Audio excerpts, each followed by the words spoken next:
I grew up in a small southern Ontario town in an Anglican family. We went to church. We weren't wealthy, but I felt rich. I had parents that loved us. I had two older brothers. My eldest brother was 5 years older and my idol. I did figure skating. I was a happy kid.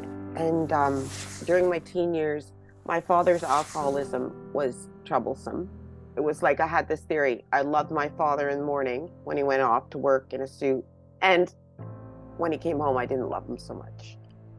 By the time I went away to university, I was just glad to get away. I always found drinking a wonderful way of being socially comfortable. It relaxed me. I'm a very anxious person. Went through university. Then I worked in the wine business for the next 18 years. And I learned a lot about the culture, but I started to really enjoy alcohol. I was drinking something every day.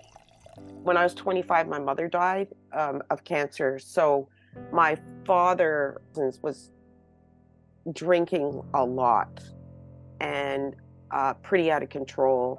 It was hard to have that relationship on top of everything else going on. And it was sort of a generally painful time. I was having relationship issues and everything in my life was extremely stressful. So alcohol was a tool in my life at this point. I was using alcohol as a way to avoid eating. I was using alcohol as a way to come down from my day. And I was also using alcohol as a tool for managing my romantic relationships. I have alcoholism in my blood, my DNA. I never really came to terms with the fact that I was alcoholic until I had to go away on a trip with my boss, and I got drunk before I even got in the limousine to go to the airport. I almost got fired. I mean, as you can imagine, all this going on, I'm feeling like a really lousy person. If I look back into that period of time, I'm not only massively depressed, I'm scared, and it's just, I have nowhere to go. I don't know what to do. I didn't know that anybody would help me. I didn't know who could help me. And you'd think, oh, go to your doctor. But I didn't even have a good doctor. I go home that Christmas to my father's house, and I say to him, Dad, I'm going to lose my job. The only way I could think to save myself was to say I was going to treatment. My father and I looked up online and we found a guy running a group that turned out to be not a good experience. I don't get offered any medication for the alcoholism. Things progress. And of course, I go right back into an industry that is toxic. And my health deteriorates. My weight drops. My drinking goes up. I had a seizure. I'm falling. And then I have a concussion where I fall in the bathroom and crack my head open. So at this point, I can't work anymore.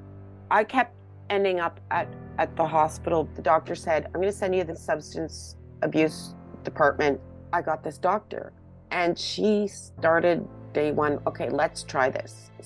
Starting, why don't you come to the detox for 24 hours? Sure. And then you could go to this program. And I said, sure. And I would try that program. I don't think anyone will know what works until they try. And this last place that I went to, something switched, and something in me that said, there's this life that I don't want to lose, and I'm going to lose it. I knew I was going to lose it if things continued.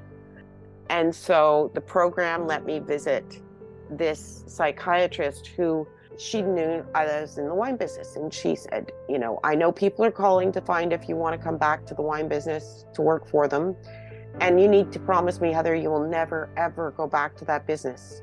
And then she said, it's going to be like this. And she had a chalkboard on the wall. And she drew circles on the wall, 3. This is your brain currently going down this path. And this is your brain in the middle. And then this is your brain where you need to go. Every single day from that day, I started to go down the other fork. There was a very strong part of me that wanted to go down the drinking fork. I didn't. I kept going down the other fork. And I kept thinking about her drawing. And one day, it just became natural. The drinking path is so overrun with foliage, I wouldn't even be able to see the path anymore. I think there's the right help out there for everybody. You never know what's around the corner. You don't know. But if you stop trying, there won't be another corner.